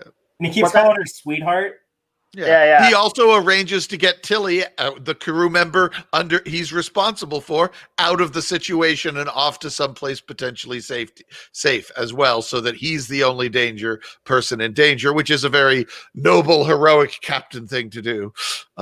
So I don't know. I really enjoyed the way Saru confronted him and turned. No, we're going to negotiate. We're not going to my ship. I know that's what you want, but we're not going to do that.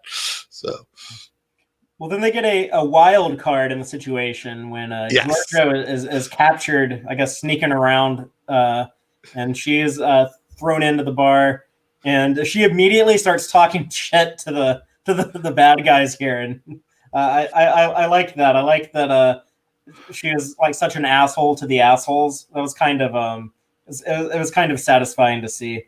Yeah, it was very satisfying to watch. Did she know that they were going to torture her and not kill her? Because she'd only been in the room for like less than a minute when they start doing it. Well, so it's not like she had a long time to figure out what this guy is and how he works. I like the the broad the kind of the trope of they picked the wrong person to fuck around with. But I did think that yeah, she was almost a little too overconfident, like for someone who maybe didn't know the situation. You know what would have made it work? You know what would have made it work is if Saru had to be clever here, and Saru was saying like, "You're gonna let her talk to you like that? Like, I thought you couriers were supposed to be tough. I thought you would like torture someone for status." Yeah, I agree. I would have liked to have seen a little bit of on, and they would have made this be more of a Saru victory in the end. But I liked her tactic of divide and conquer, where she's trying to turn like his own men against her, and that's kind of what pushes Zara to be like, okay, like we got to get rid of her, and I guess to like show his strength. I guess you could kind of like she had been like a dictator herself before, so maybe like she was trying to put him into a position where he would look weak, and then like show his strength and his dominance. He would have to like torture her. I guess, or he could have just killed her. He could have just shot her in the head and killed her, and that was where I was kind of like, Georgia, what was your plan here? Yeah, but like she's getting tortured, and we find out that like his torture is her foreplay, so I guess she's kind of like into it. So that's another like motive for getting tortured. I guess. Yeah. She bought some very exotic advantages on her character sheet. So. Yeah, it was, like, she really did easy teach. She taught Orion's new things that they hadn't known before. The mirror Giorgio, very very keen. Oh, I guess the Prime Universe Giorgio might have had her kinks too. We don't know. That's I guess the expanded universe of the novels or something. Hopefully they should show that so they can counterbalance that kind of a little bit of the thing of like yes, that her bisexuality, her kink and stuff is all part of her evil otherness. They need to go and show that behind the scenes, Prime Universe Giorgio just as kinky. No, they could have had just moral. And Tilly says, "So what's that other crate next to the telescope?" And she's like, "Oh, that's Giorgio's bondage kit. That was the other thing I inherited from her. Is all her bondage toys. Do you want a whip?" What do y'all think of this bar fight? It was fun. Good fight.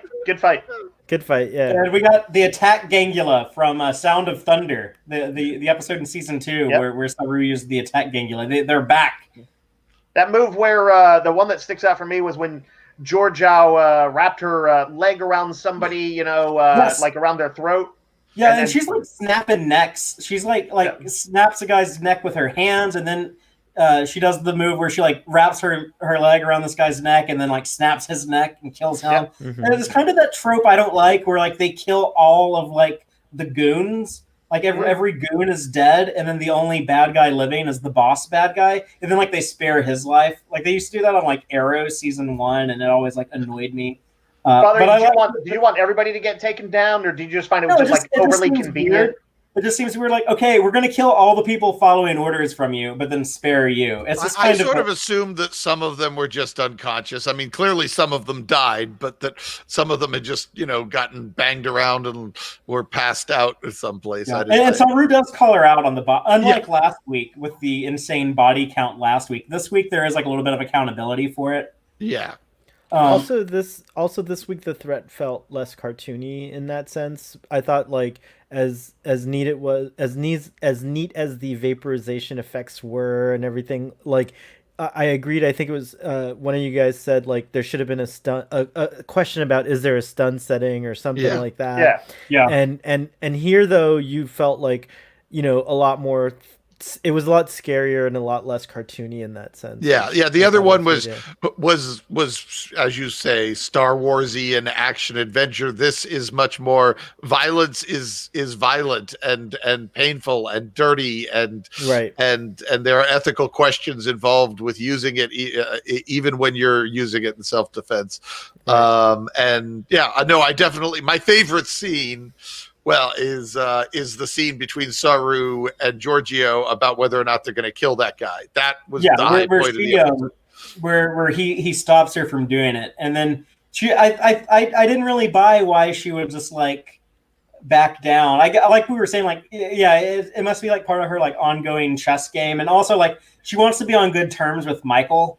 Yeah. So I think she probably knows, like, if I betray Saru, that will. I guess if I killed it. Saru, that would put a damper on things. Yeah, like I can't eat this guy. I just have to let him be captain, I guess. But yeah, Saru is very I think we have to give. I mean, I think she goes and sticks the gun right up to his face. She tries to break his nerve, and his nerve doesn't falter. And then she has to decide: well, am I gonna follow through with my threat, or am I gonna back down? Because clearly this guy is not going to fail his fear check. also and she has to back. She has to back down and come up with a new plan. And I'm sure she will come up with a new plan. But he won that engagement. So also post life change Kelpians don't taste as good as pre life change We're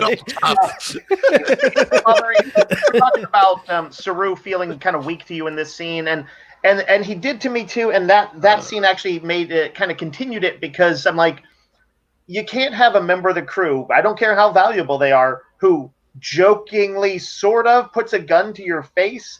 I'd like, she's almost has to be in the brig after that. I would cut ties with someone who jokingly put a gun in the captain's face. Well, there wasn't really time to deal with it in this episode, but I have to admit, it seems like the sort of thing that should be brought up with Michael and stuff next episode. I don't know if they will do that. I don't think they will, and that's one of those kind of disappointments I have, is that, like, I know the dynamic they want. They want her to be the person they need, but the person who is like, there is consistently a thorn in their side.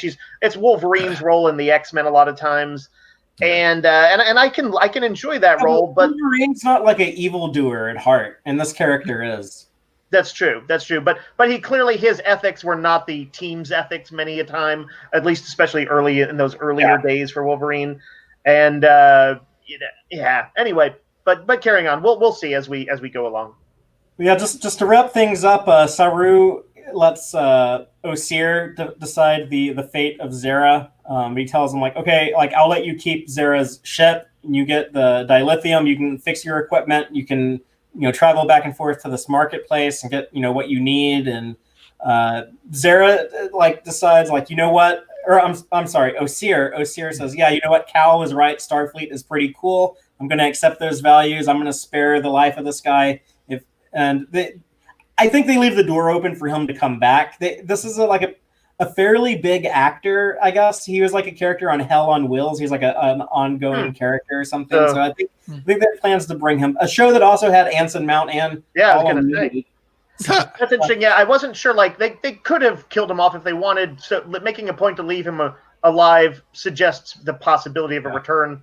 And we don't have any like established villains in this time period. So it probably is a good idea to seed some of those. And if they want like recurring characters, this is a good time to do. The ground is fertile to plant that seed. And even if they don't bring him back this season, it might be worth bringing him back next season. He shows up again. Michelle Yeoh is going to be like, why didn't you let me kill him? And again, letting him go serves the story point of showing that we do things differently. This is not just some sort of Star Wars land where we gun everybody down and have a drink and call it a day. And so it served two purposes, potentially two. Certainly it shows off that Star Trek is not Star Wars, A, and then B, it shows off that it potentially seeds a reoccurring character who can come back and cause problems for our heroes. And we get a little bit more 32nd century technology when Osir gives Saru the portable transporter so he can get beamed back to his ship. So I'm glad he didn't have to walk back at night when it's probably colder and there's parasitic ice everywhere. But yeah, they have what powers a portable transporter? We don't know. Probably some super powerful power cell, I would guess. Floating mining things presumably keep them relatively safe from the parasitic ice, I guess, kind of floating over it all. Yeah, maybe that's why they have their establishment up there, I guess. That makes a lot of sense. But we get the communication system repaired. Detmer's ready to take off, even though she's real spacey again and out of it. And they make a point to remind us of that. But they're going to try to break free of the parasitic ice. And then there's a tractor beam. And I thought this was such a weird, clumsy moment where they try to make a big, dramatic, like people complain about the original series as being too melodramatic at times. Discovery is just as melodramatic as the original series here, when they're like, oh, it's a tractor beam, and like, oh no, someone's trying to like open communications with us. There's like we're being held, and they're playing like the dramatic music. And I have to admit, I didn't expect it to be Burnham, so it worked on me.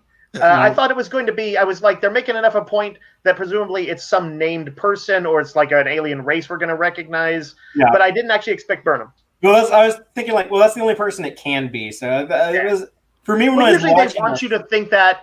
Ideally, you want. They sometimes want you to guess it a few seconds before the reveal happens, so you get a little bit of satisfaction. Well, I was frustrated how long they were drawing this out. See, you say the original series was melodramatic, and I think that was a good thing. I enjoy some of this heightened, I do too. I wish that they did it as well as the original series, instead of poorly. Like these close-ups when people are like looking at the view screen all tense, like, oh my god, who is it going to be? I'm so scared. I'm on the edge of my seat. Who is it? And then it's Michael Burnham. And I did love seeing Sonequa Martin Green's like big, bright, gorgeous smile. And it made me celebrate with all these people when they're just like so happy to see her. But just like her performance there kind of like won me back over, and I was celebrating with these characters when they all see her. But that was as much the actress and her presence that not the scene you would say kind of was a little slipshod to you. Right. Yeah. She was just able to save it with there's a reason why like they hired her to be like the star of a show, is because she can deliver those moments like that. But yeah, that's it. That's the end of the episode. Does anyone have any final thoughts before I run through the Gorn eggs I found? I did want to say overview, just looking at these two episodes.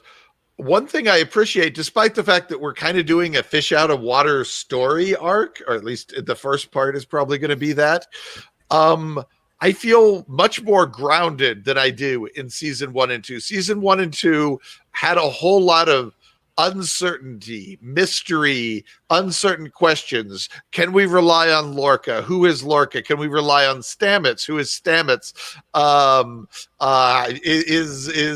Is Michael actually a good person, or is she kind of gotten screwed up and needs to find her way? Is Spock going nuts, and Spock is treating our heroes badly, and maybe does that mean Spock is right or our heroes are right? What is this fear about? You'd say, Brian, that all the core characters and kind of the vibe on the ship and stuff feels like it's like rooted and more rock solid. Clearly, there's mysteries about the future, but that the heart of the ship is more solid.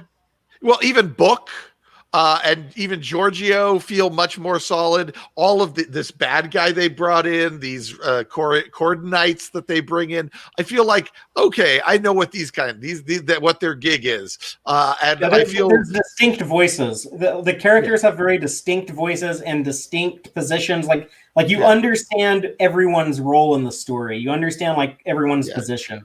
Even it's not as murky as it was before. Everything reads very clearly. Well, it makes sense on a thematic level. They want the Federation to be a bedrock in this season, and so you don't play around with it at that point. Well, they're also, even the world they're in seems much more certain. And I mean, we don't get a bunch of playing around with the burn. We just know this is what happened. All the dilithium blew up. We're going to throw that out right there in the first episode. There's not going to be a mystery box thing. There's not a bunch of mystery boxes. These are small ones. Like, how did the Andorians and Orions come to make a pact? But it's kind of not even really important. It's like, they did. Yeah. You're not going to stay up wondering if that, even if they never address that, you're not going to feel like it's a deficiency. Whereas Lorca's got that tribble on the desk. That kind of feels like we're supposed to be asking questions about that tribble, which of course never get paid off. I think you're probably gonna. Well, actually, I was just about to say something, but it's gonna show up in the Gorn eggs. I'll wait. Yeah. So that is what I'm enjoying, is the fact that I feel like I have a much better grip on this world of Discovery than I did on season 1 or 2, paradoxically. Not just on the ship, but the way they're interacting with people. There's a much more, this is who this person is. This is what this environment is. This is what this setting is. So I'm appreciating that. Yeah. And personally, if they keep this up, I can certainly see this being like the strongest season of the show. That's my hope at this point. Personally, I'm just glad not to be like wondering how does this fit in with the shows that come after it. Like, it's nice to just have a show finally, just like, woo! Yeah, just like to like accept what's being shown and like wonder about it rather than scrutinize it. Well, I don't want to belabor my own sort of off and on hot and cold for the show, but I am still in that same place to varying degrees, and but also still finding the show compelling and interesting. So on to the third episode, and I'll see where I land afterwards. Okay, well, I'm going to run through the Gorn eggs. These are all the Easter eggs, in-jokes, and continuity connections that I found in the episode. If I miss any, be sure to comment or tweet at me or email me or let me know that you found something I didn't, and I will give you credit for it next week. But I'll just try to knock these out as fast as I can. And then Brian, Dave, and Starfleet Boy, if there's any that I missed that you want to bring up after I get through this list, let me know. But by the way, did you accept my Gornegg suggestion from last week? What was it? Oh, I can't remember now, but I remember I gave you a suggestion. No, I don't. Obviously, it didn't make it. Didn't make the cut. I want to talk about the translator and the rubendium. The translator is a very important piece of Starfleet technology that was established in the original series episode, A Piece of the Action, when a communicator is actually left on the Iosian planet where everyone was like 1920s gangsters. And the concern was that, like, oh no, if they have the communicator, that means they have the translator, and they'll figure out how to like rebuild all of our technology. So there was something that I guess had to deal with like the computer components and would be like replaced by, or partially replaced by like isolinear chips and stuff further in the future. And also to repair it, they needed rubendium. Rubendium was a material that was in the transponders in the episode Patterns of Force. Speaking of kink from earlier, my Godfather, shirtless Spock used it to escape a Nazi prison. In handcuffs too. I hate to interrupt, but it's exciting that Sutek is in the audience. Just saying, like, that's all I gotta say. All right, sorry, go on. Stamets is healed in a cellular regeneration chamber. In the 24th century, a cellular regenerator is just a little handheld device. With the 23rd century, they needed like this big old chamber for it. And also, in the Deep Space Nine episode, In the Cards, we meet that crackpot scientist who had the cellular regeneration and entertainment chamber, where this guy is really funny. This guy thought that like people died because the cells in your body get bored and die. So he created this chamber to like keep them entertained, and it would like make you like young and healthy and I guess immortal. But this guy also was like a lunatic, and it was a pretty hilarious episode. I recommend people watch Deep Space Nine, season 5, episode 25, In the Cards. In engineering, we meet Gene cleaning up the remains of Leland. We can assume he was named after Star Trek creator, the Great Bird of the Galaxy, born in El Paso, Texas, Gene Roddenberry. So let's name a character who's about to shovel some shit after him. The alien. It's a knock. The aliens from Corridon, the planet that was originally established in Journey to Babel, but also visited in Star Trek Enterprise, and we see some Corridonites in Enterprise a little bit. They look a little inconsistent actually, but they kind of have like crackly faces. They just have like bumps and cracks. I like how these guys looked. Yeah, both in the Enterprise episode, Shadows of Pajim, and in this episode of Discovery, there's some like inconsistencies in them, and we don't actually see very many like good looks at them like in daylight in Shadows of Pajim. There's also one that shows up in the Enterprise episode Demons, and that one looks really different. He has like this weird like apparatus on his face, but I didn't even want to show a picture of that because it's like so like ugly and weird and not like any of this. The next Gorn egg is that when Tilly is being held at gunpoint in the bar, she recites Starfleet Regulation 256.15, which is officers shall show professional behavior at all times. And that is actually from a Star Trek novel that came out in the 90s called Vulcan's Forge by Joseph Sherman and Susan Schwartz. So the books are non-canon, but now that that has been on a show, that Starfleet regulation is official canon now. So cool. Shout out to Josepha Sherman and Susan Schwartz. And Zara refers to Saru and the Federation as the Vajraysh.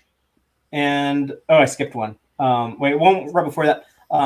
Zara makes reference to not only the Orions that we saw last week, but also mentions going to the Tellarite exchange. So we got some Tellarite representation in the 32nd century. Yeah, that's the one I was holding out to mention. I'm just happy to see the Tellarites, even if they're some of my least favorite visual representations of them. And also, Zara refers to Saru and the Federation as the Vajraysh. The Vajraysh are the people that the character Kraft from the short trek Calypso was fighting in his war. And he was introduced floating around in a Vajraysh escape pod. And the writer of that, who would go on to be the showrunner on Picard Season 1, Michael Chabon, said on Twitter that the word Vajraysh is a play on words of Federation. Syncope or something like that. I didn't know the term, but yeah, basically like Vajraysh is like a pigeon word, like this pigeon language for Federation. That so syncope word's like syncope. Yeah, I think it's one of those words you pull out of a 10-gallon hat. No, syncope is like when you corrupt. Is it like a portmanteau when you put two words together? No, it's like when you corrupt the pronunciation. Like in Texas, we say like barbed wire, but it's actually like barbed wire. But you sound like an idiot. We say like bob wire.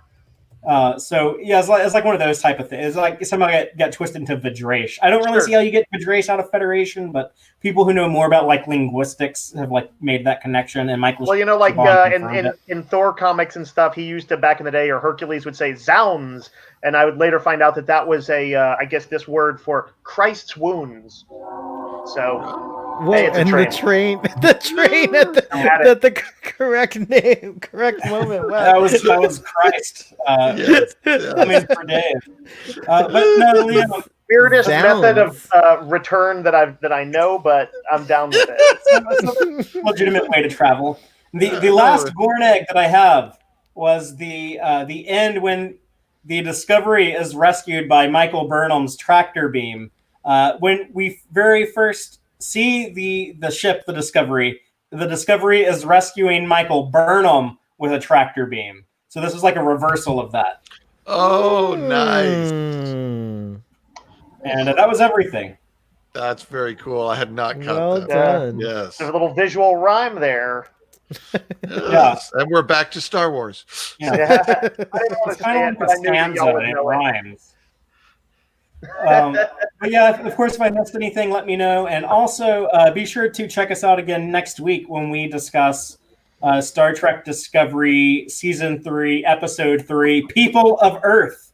Maybe Jonathan Frakes. Yeah, directed by Jonathan Frakes and written by Bowie Kim and Erica Lapolte, the showrunners on the Section 31 show. So maybe they'll be setting that up. Maybe they'll have like some setup with Giorgio. Who knows? Time to hug some trees, I think.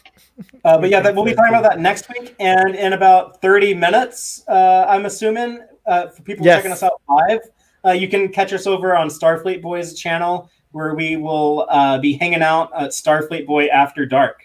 Sutek, come join us. I will give you Sutek's gift of milk and cookies if you if you come. You have to do the voice. I bring Sutek's gift. Yeah, it's gonna be fun. It's gonna be fun. So come hang out. You get a bridge clap. We'll bridge clap all night. Yeah, I will go ahead and sign us off now, but thank you everyone for listening or watching, or for the people who join us live. We always appreciate you, and until next time, as always, live long and prosper, y'all. Listen to the Tex-Trek podcast through Apple Podcasts, Google Podcasts, Spotify, or at tex-trek.com. Like us on Facebook at facebook.com/tex-trek. And follow Fathery on Twitter at TXTrek. Please support us by liking our videos and subscribing to our channel on YouTube. Thank you.